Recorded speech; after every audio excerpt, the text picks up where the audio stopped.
बिस्मिल्लाहिर्रहमानिर्रहीम, अस्सलामु अलैकुम। प्रोग्राम ओपन फोरम में ग़ुलाम मुस्तफ़ा आपके साथ हैं।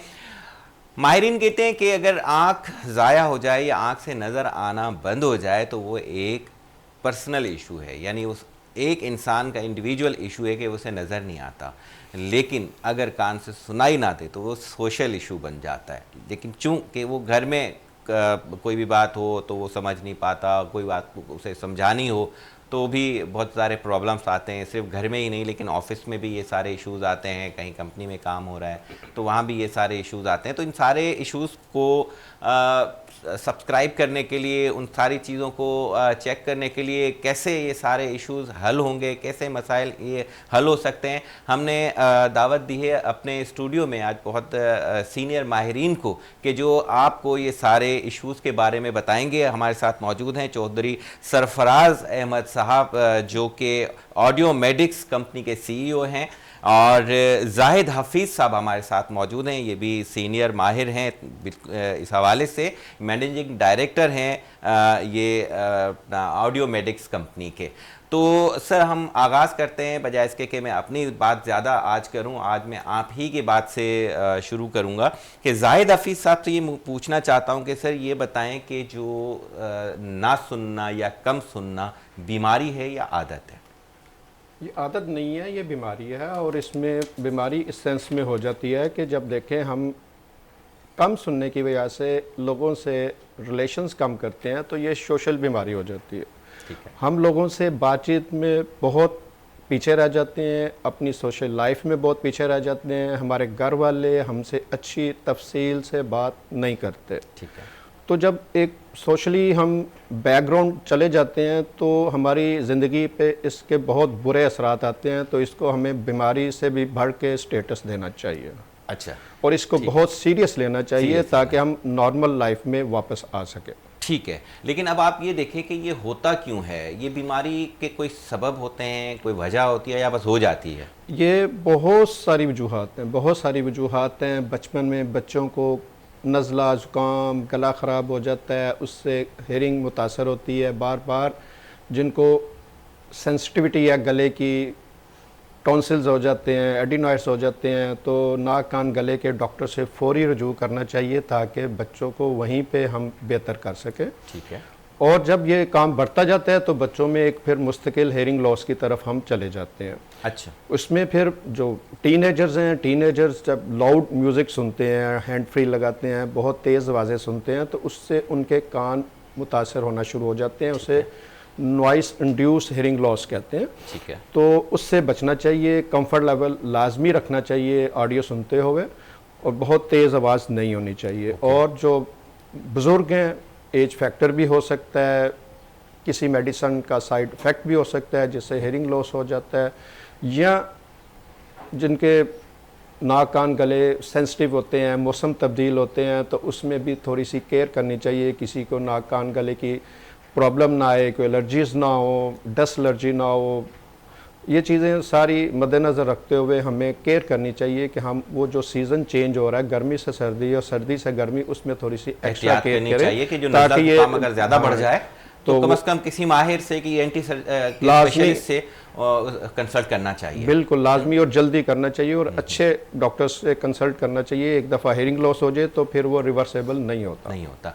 एक चीज़ और भी देखी गई है कि अगर कान बंद हो जाती है अपना, उसके कोई वैक्स या कोई कचरा, कोई इस तरह की चीज़ होती है, उससे भी बंद हो जाता है, उससे भी सुनाई कम देता है। तो उसका भी कोई ताल्लुक हेयरिंग लॉस? देखें, बिल्कुल होता है। कान में कईयों की एयर वैक्स जो होती है, कान की मैल जो होती है, वो कईयों की बहुत ज़्यादा बनती है और कईयों की कम बनती है, और कईयों की सारी उम्र बहुत ही माइनर सी होती है। अच्छा। तो जब भी समात का मसला हो, फ़ौरन ENT डॉक्टर को दिखाएं। सबसे पहले वो कान का मुआयना करेंगे।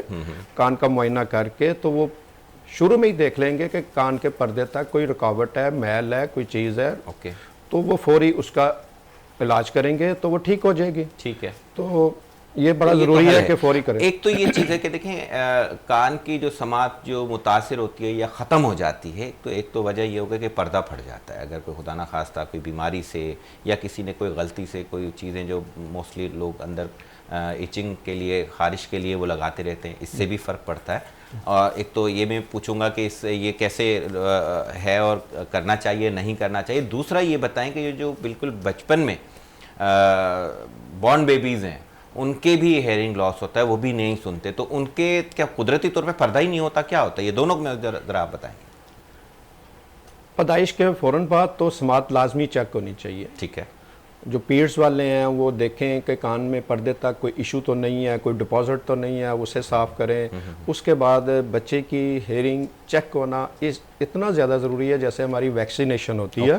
ये कंपलसरी है दुनिया में, डेवलप कंट्रीज़ में और पाकिस्तान में भी। ये हर बच्चे की न्यू बॉर्न हेयरिंग स्क्रीनिंग होनी चाहिए। जितनी जल्दी हम हेयरिंग चेक कर लेंगे उतना ही बच्चा जल्दी हम उसको ठीक कर सकते हैं, हेयरिंग एड लगा के, कोक्लियर इम्प्लांट करके, ताकि वो नॉर्मल लाइफ गुजार सके।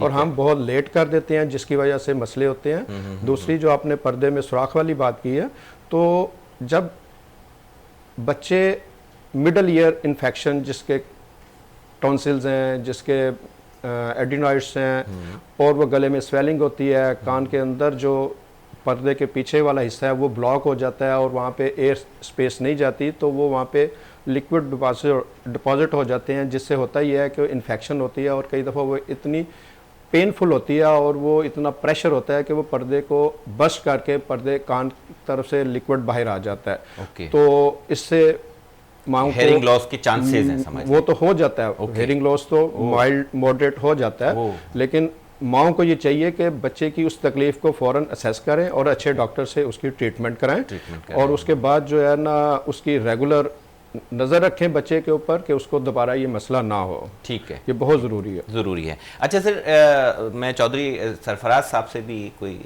पूछूंगा कि आपने अपनी कंपनी में माशाल्लाह बहुत सारे काम फलाई भी कर रहे हैं और जो है ऐसे काम आपने किए अपनी कंपनी के थ्रू के लोगों को, बहुत आम पब्लिक को बहुत फ़ायदा हुआ है। तो ये बताएं कि आपने कोई ऐसा काम किया हो कंपनी में जो समझ लें कि दूसरों से थोड़ा सा मुख्तलिफ हो और उससे पब्लिक को डायरेक्टली कोई फ़ायदा हुआ हो?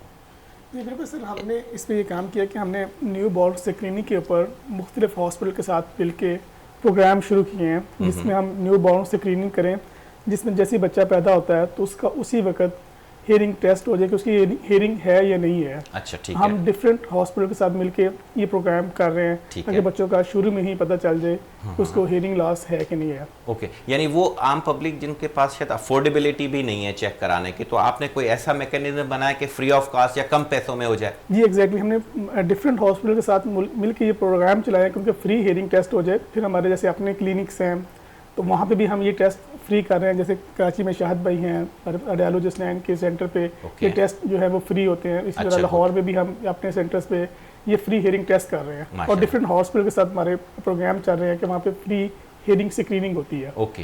तो उसमें तो पता चल जाता है कि बच्चे का जो हेयरिंग लॉस अगर है तो उसका हम कुछ अर्से के बाद दोबारा टेस्ट करते हैं, बेरा टेस्ट करते हैं, उसमें मजीद पता चल जाता है कि इसका कितना हेयरिंग लॉस है। फिर अगर उसको हेयरिंग एड्स लगना है तो उसको हेयरिंग एड्स की तरफ लेके जाते हैं, अगर कॉक्लियर इम्प्लांट लगना है तो कॉक्लियर इम्प्लांट की तरफ लेके जाते हैं। सर, हेयरिंग एड कितना सपोर्ट करता है? और अगर समझते हैं कि अब हेयरिंग एड भी कोई फ़ायदा नहीं करने वाला तो फिर आप कॉक्लियर इम्प्लांट पे जाते हैं या इसके में फ़र्क क्या है, ज़रा बताइए। सर उसमें यह है कि जो हमारे रेडियोलॉजिस्ट हैं, रेडियोलॉजिस्ट प्रॉपर टेस्ट करते हैं, तो टेस्ट में वो देखते हैं कि आया पेशेंट को हेयरिंग एड्स लगना है या वो उसको कॉक्लियर इम्प्लांट की तरफ जाना है। तो पहले हम कोशिश करते हैं कि हेयरिंग एड्स का बच्चे को ट्रायल देते हैं। ठीक है। फिर रेडियोलॉजिस्ट जो है वो डिसाइड करता है, दोबारा टेस्ट करता है, चेक करता है कि आया इसने हेयरिंग एड्स पे रहना है या इसको हम आगे कॉक्लियर इम्प्लांट पे लेके जाएंगे। इसमें जो रेडियोलॉजिस्ट का रोल है वो बहुत इंपॉर्टेंट है।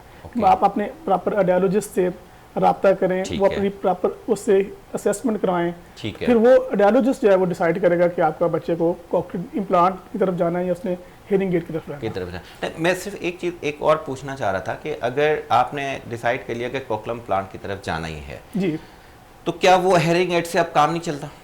नहीं सर, अगर तो हेयरिंग एड से जब अगर पेशेंट को बच्चे को फ़ायदा ना हो रहा हो तो फिर हमें कॉक्लियर इम्प्लांट की तरफ ही जाना पड़ता है। पर अगर हेयरिंग एड से फ़ायदा ना हो रहा हो तो उसका फिर कॉक्लियर इम्प्लांट ही हल है। अच्छा। जिसमें हम मुख्तलिफ अदारों के साथ मिल के बच्चों का फ्री कॉक्लियर इम्प्लांट कर रहे हैं। कॉक्लियर इम्प्लांट जो है वो 30-35 लाख रुपए की डिवाइस है, लेकिन पाकिस्तान में इस दफ़ा बहुत ज़्यादा अदारे हैं जो कि बच्चों का फ्री में कोक्लियर इम्प्लांट कर रहे हैं। Okay okay okay. ये इससे अभी एक वक्फे का टाइम हो रहा है, वक्फे के बाद आपसे ये पूछेंगे कि लोगों के लिए 30-35 लाख रुपए का जो इलाज है वो फ्री किस तरह हो सकता है, ये आपसे पूछेंगे। नाजरीन वक्फा लेते हैं, उसके बाद फिर हम चौधरी सरफराज साहब से पूछेंगे कि ये मौजज़ा है एक तरह का, अगर 35 लाख रुपए का इलाज कोई कहीं पे फ्री भी हो जाता है तो।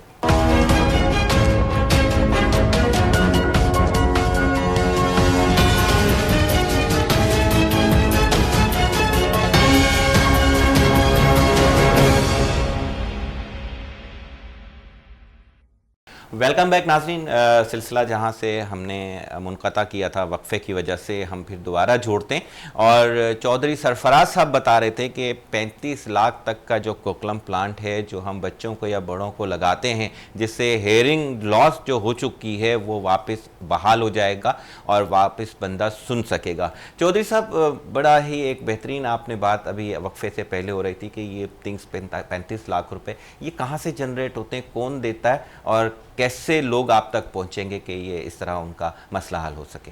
सर एक तो पाकिस्तान बैतुल माल जो है वो बहुत ज़्यादा सपोर्ट कर रहा है कि वो उसमें एज का क्राइटेरिया है कि जिन बच्चों की एज 3 ईयर से कम है उनको वो बैतुल माल जो है वो सपोर्ट करता है। पाकिस्तान बैतुल माल डिफरेंट हॉस्पिटल के साथ उनका प्रोग्राम चल रहे हैं जिसमें वो बिल्कुल सारी फ्री एडवाइसेस लगाते हैं। तो फिर इस तरह कराची में शेड हॉस्पिटल है, वहाँ पे मतलब डॉक्टर शाहिद राजपूत ने वहाँ पे उनके साथ काम कर रहे हैं और बड़ा अच्छा फ्री में वहाँ पे कोक्लियर इम्प्लांट्स काफ़ी बच्चों के हुए हैं। ग्रेट। तो इसी तरह फिर दूसरे शहरों में भी कुछ? जी, जैसे कराची में इंडस में हो रहे हैं और आगा खान में हो रहे हैं। इसी तरह आप लाहौर में आ जाएँ तो लाहौर में मतलब university of child health sciences में चिल्ड्रन हॉस्पिटल में फ्री कोक्लियर इम्प्लांट्स हो रहे हैं। तो इसी तरह यूएल भी यूनिवर्सिटी यूएल में भी बच्चों के free cochlear implant Punjab government की तरफ से भी हो रहे हैं। पाकिस्तान बैतुल माल सपोर्ट कर रहा है। तो ये काफ़ी इदारे हैं। उसका तरीकाकार क्या है, लोग कैसे पहुंचेंगे सर ऐसी जगहों पे? सर पाकिस्तान बैतुल माल में तो बच्चे ने रजिस्ट्रेशन करवानी होती है, उनकी वेबसाइट पे जाएं और वहाँ पे जाके रजिस्ट्रेशन करवा दें। ठीक है। वो आजकल तो वो बड़ी तेज़ी के साथ फौरी बच्चों का वो इम्प्लांट जो है वो करवा देते हैं। अच्छा, इसके अलावा आप लोगों से भी अगर कोई राब्ता वहाँ पर करना चाहे, आपका नाम लेके वहाँ पे मिलना चाहे और करना चाहे तो वो पे आप भी उनको हेल्प आउट करेंगे? जी ज़रूर। ठीक है सर। अच्छा, अब आते हैं मैं एक जाहिद हफीज़ साहब से पूछना चाहूँगा सर, एक चीज़ ये बताएं कि समात कमज़ोर होना और हेयरिंग एड लगना, इसमें क्या फ़र्क है? हेयरिंग लगने के बाद समझ लें कि मसला हल हो जाता है बिल्कुल, और पहले कमज़ोर था उसमें कैफियत क्या होती है दोनों? देखिए, समात कमज़ोर होना इसके मुख्तलिफ फैक्टर्स हैं, मुख्तलिफ कैटेगरीज़ हैं। समात पर्दे के ब्लॉक होने की वजह से भी कमज़ोर हो सकती है, लेकिन उसके पीछे जो हमारा तीसरा हिस्सा है कोक्लिया, जहाँ पे हमारी साउंड वेव्स करंट बनती हैं, वहाँ पे कमज़ोर हो जाए तो वो रिकवरेबल बिल्कुल नहीं है। यानी इसके लिए हेयरिंग एड लगाना ही लगाना। बंदा कुछ सुन भी नहीं सकता बिल्कुल। हाँ जी, बिल्कुल नहीं, वो सुनने में और फिर समझने में दोनों में डिफिकल्टी आ जाती है। यानी अगर कम सुने तो ये भी एक समझ लें कि हेयरिंग लॉस ही एक तरह का। हाँ नहीं, सुनना और समझना दो मुख्तलिफ चीज़ें हैं। अच्छा, हाँ, इसका फ़र्क बताएं ज़रा। हाँ देखें, हम जैसे उर्दू में बात करते हैं, ज़िंदगी उर्दू में गुजारी है, हमारे पास कोई फ्रेंच आ जाए तो हम तो नहीं समझते, हम सुनते तो हैं। तो सुनना और समझना दो मुख्तलिफ चीज़ें हैं। ठीक है। जब हम कम सुनने पे कुछ टाइम गुजार देते हैं, गुजारने के बाद जब हम हेयरिंग एड की तरफ आते हैं तो हमारे ब्रेन की जो मेमोरी है ना वो इतनी अच्छी नहीं रहती। तो अब सुनना पहले था बिल्कुल नेचुरल, कुदरती, अल्लाह के बनाए हुए कान काम कर रहे थे, अब वो फॉल्ट में आ गए। ठीक है, उसमें प्रॉब्लम आ गई है। अब हमने हेयरिंग एड लगाना है, तो हेयरिंग एड नेचुरल नहीं है। बिल्कुल ऐसे ही है। तो सुनना गॉड मेड और मैन मेड में फ़र्क होता है और ये बहुत बड़ा फ़र्क है। लेकिन अगर आप इसमें सुनने जब ठीक सुनते थे और जब आपने हेयरिंग एड लगाया इसमें गैप बहुत ज़्यादा आ गया तो आपका ब्रेन मुतासर हो जाता है, आपकी अंडरस्टैंडिंग कम हो जाती है, आपकी सलाहियतें कम हो जाती हैं, और आप जब हेयरिंग एड लगाते हैं तो वो फौरी इतना ज़्यादा अच्छा फ़ायदा नहीं देता। तो इसलिए हेयरिंग लॉस हो जी, इसको इमरजेंसी समझें और फौरी हेयरिंग एड की तरफ आएँ, ताकि आपको जो अंडरस्टैंडिंग ब्रेन की है वो मेंटेन रहे और आपकी जो हेयरिंग बेहतर होनी है हेयरिंग एड से वो अच्छी हो जाए। ओके। आप जितना डिले करेंगे उतना आपका जो समझने का काम है वो कमज़ोर होता जाएगा, और दोनों तरफ हेयरिंग एड लगाने भी ज़रूरी हैं, क्योंकि सुनना सस्ता नहीं है। हम बिल्कुल बेसिक हेयरिंग एड पे ना जाएं, हम अच्छे फीचर्स वाले हेयरिंग एड, जिनसे हेयरिंग एड ले रहे हैं उनसे डिस्कस करें कि इसमें फ़ायदे क्या क्या हैं, इसमें फ़ीचर्स क्या क्या हैं, क्योंकि बहुत सारे फीचर्स हैं, बेशुमार फीचर हैं। और हेयरिंग एड बहुत कॉस्टली भी हैं, लेकिन अपनी समात को आप कीमती समझें और डिस्कस करें, अपने रहने सहने के स्टाइल डिस्कस करें, अपने इर्द गिर्द के माहौल को डिस्कस करें, अपने घर वालों को इन्वॉल्व करें, क्योंकि ये सिर्फ आपका नहीं उनका भी मसला है। ऐसे ही एक और चीज़ थोड़ी सी मेरी जहन में आ रही है कि ये बताएं कि एक तो कम सुनना, ज़्यादा भी सुनना होता है, ये भी कोई बीमारी है कि कोई वो हाइपर सेंसिटिव आप जैसे होते हैं, मुझसे कुछ बात लोग कर रहे होते हैं हैं, तो मैं नॉर्मली इसे ट्रीट कर रहा हूँ कि जी नॉर्मल मेरे कानों में आवाज़ है। कुछ लोग सेंसिटिव होते हैं, कुछ लोग सेंसिटिव होते हैं, वो थोड़ी थोड़ी नॉइसी इन्वायरमेंट से ना घबरा जाते हैं, तो वो इतना बड़ा इशू नहीं है। लेकिन हम बेसिकली हेयरिंग लॉस को डील करते हैं, तो हम हेयरिंग लॉस वालों को ज़्यादा अच्छा मैनेज करते हैं। लेकिन क्योंकि ज़्यादा सेंसिटिविटी जो है कोई माइनर केस होगा, कोई ऐसा जो बहुत रेयर केस होते हैं, लेकिन उनकी भी काउंसलिंग की जाती है। उनकी भी काउंसलिंग कर सकते हैं हम, उनको गाइड कर सकते हैं और उनको टॉलरेट करना सिखा सकते हैं। सही कि ये नहीं वो अपने तरीके से कैसे वो लाइफ गुजार रहे हैं, बिल्कुल, क्योंकि वो जो उनको प्रॉब्लम्स आ रही हैं, उनको जो हाइपर सेंसिटिविटी है उसकी, देखें ज़िंदगी सिर्फ सेंसिटिव होना अच्छी नहीं चीज़ नहीं है। जी लापरवाही भी कई दफ़ा बड़ी अच्छी होती है कि कुछ चीज़ों से हम ज़रा को हट भी जाएं, तो ये भी ज़रूरी होता है कि हम सिर्फ हर चीज़ को बहुत ज़्यादा बारीकी से सेंसिटिविटी के साथ लें कि हम बहुत केयरिंग है, ये तो कई दफ़ा वो भी प्रॉब्लम बन जाती है, तो इससे भी बचना होता है। ओके यानी आप अभी रिकमेंड ये कर रहे हैं कि देखें, एक तो मैंने ये इस बात से समझा है कि जो डिवाइस है वो तो चूँकि ज़ाहिर नज़र आ रही होती है, और हर आदमी ये चाहता है कि यार मैं ऐसी कोई कमज़ोरी अपने सामने वालों को, पब्लिक को, देखने वालों को ना दूँ, तो क्या वो भी यानी उससे तो डिवाइस से उसका काम चल रहा है, वो आराम से हो रहा है, लेकिन क्या वो भी कोक्लियर इम्प्लांट पे जा सकता है? उसमें कोक्लियर इम्प्लांट का जो होता है ना, हम ज़्यादातर स्वेयर टू परफॉर्म डिग्री के जो हेयरिंग लॉस होते हैं ना, उनको हम कोक्लियर इम्प्लांट की तरफ लेके जाते हैं। हाँ, उन लोगों के लिए भी कोक्लियर इम्प्लांट बड़ा ही अच्छा है, जो जिनकी ज़िंदगी 10 साल, 15 साल, 20 साल, 30 साल, 40 साल, 50 साल गुजरी है और बड़ा अच्छा सुनते रहे, और उनको किसी वजह से भी हेयरिंग लॉस हो गया और वो स्वेयर टू परफॉर्म डिग्री पे वो चले गए हैं। ठीक है, तो उनके लिए तो कोक्लियर इम्प्लांट बहुत ही अच्छी चीज़ है, क्योंकि उनकी ज़ुबान है, वो बोलते हैं, वो बातें करते हैं, तो जब वो सही सुनना शुरू हो जाएंगे, जो गैप ख़त्म हो जाएगा सुनने का, तो इंशाल्लाह बहुत अच्छा रिजल्ट देंगे। अच्छा वो मेरा ख्याल से वो भी करवा सकते हैं। मेरा सवाल था कि अगर वो हेयरिंग एड से उनका काम चल भी रहा है, उसके बावजूद भी वो चाहते हैं कि हम जो है वो नज़र नहीं आए और हम कोक्लियर पे जाएं। नहीं, कोक्लियर भी नज़र आता है, कोक्लियर इम्प्लांट भी होता है ना, एक तो अंदर होता है, एक साउंड प्रोसेसर ऊपर होता है, वो बड़ा होता है, एक ऊपर ओवर द हेड होता है। अच्छा, उसकी विजिबिलिटी कम होती है, लेकिन मकसद है सुनना कितना ज़रूरी है। अच्छा, ये चीज़ सुनना कीमती है। अच्छा, ये मैं अभी फिर दोबारा आपसे पूछूंगा कि कोक्लियर प्लांट जब हम लगाते हैं तो क्या वो नज़र फिर आपने बताया कि आता है वो? आता है। अच्छा, अंदर भी लगाते हैं वो अलग है? एक ऑपरेशन करके अंदर यूनिट लगता है और एक बाहर लगता है, जिसने आवाज़ पिक करनी है और अंदर वाले एरिया को देनी है। लेकिन वो बालों में मेरे ख्याल से कोई माइनर सा शायद होगा, छुपा तो हम सकते हैं। बच्चे हैं, बड़े बाल रख लें, वो छुपा सकते हैं। बच्चियाँ हैं, उनके बाल पहले ही बड़े होते हैं, वो छुपा सकती हैं। तो हमारे यहाँ तो दुपट्टा भी है, यानी कि चीज़ें बेशुमार हैं जिससे हम मैनेज कर सकते हैं। लेकिन हम अगर ये चाहें कि हम हेयरिंग लॉस को ऐसा छुपा लें कि किसी को पता ना चले, ये हर टाइम मुमकिन नहीं होता। ये नहीं होता। और अगर बॉर्न में भी है, उसे ये है तो वो भी उसकी तो लाइफ कोक्लियर इम्प्लांट पे है। हाँ, उसे तो आप डिवाइस नहीं लगा सकते ना, वो कॉस्मेटिक इशू नहीं है, वो बच्चे का कॉस्मेटिक इशू नहीं है। हाँ, वो आपने पहले ही लगा के उसका सुनना जरूरी है। एग्जैक्टली, क्योंकि वो सुनेगा तो फिर बोलेगा। जी, उसने जिंदगी सुनने से गुजारनी है। अगर वो नहीं, वो सीखेगा क्या? तो ये किस उम्र में जाके जो ना ये मैंडेटरी हो जाता है कि अब तो मस्ट ही मस्ट है, इसके अलावा गुजारा नहीं है, अगर पता चल जाए 6 महीने में, 1 साल में कि ये बच्चे के साथ मसला है? दुनिया में जो रूल है वो 136 है। ओके, पहले महीने में ये कंफर्म हो जाए कि सुनाई देता है या नहीं देता। ठीक है। तीसरे महीने में इन्वेस्टिगेशन हो जाए कि अगर सुनने का इशू है तो वो कैसा है। ओके। और 6 माह तक अगर हेयरिंग एड लगना है तो हेयरिंग एड लग जाए, इम्प्लांट होना है तो इम्प्लांट हो जाए। हम बहुत डिले कर देते हैं, बच्चों को बहुत डिले कर देते हैं, और उतना ही बच्चों की लाइफ डिस्टर्ब हो जाती है, पूरी लाइफ। अच्छा, अब आप ये देखें, छोटा जो है जैसे बॉर्न बेबी है बच्चा है, उसे तो बिल्कुल माइनर सी आवाज़ के सहारे से चलाना है।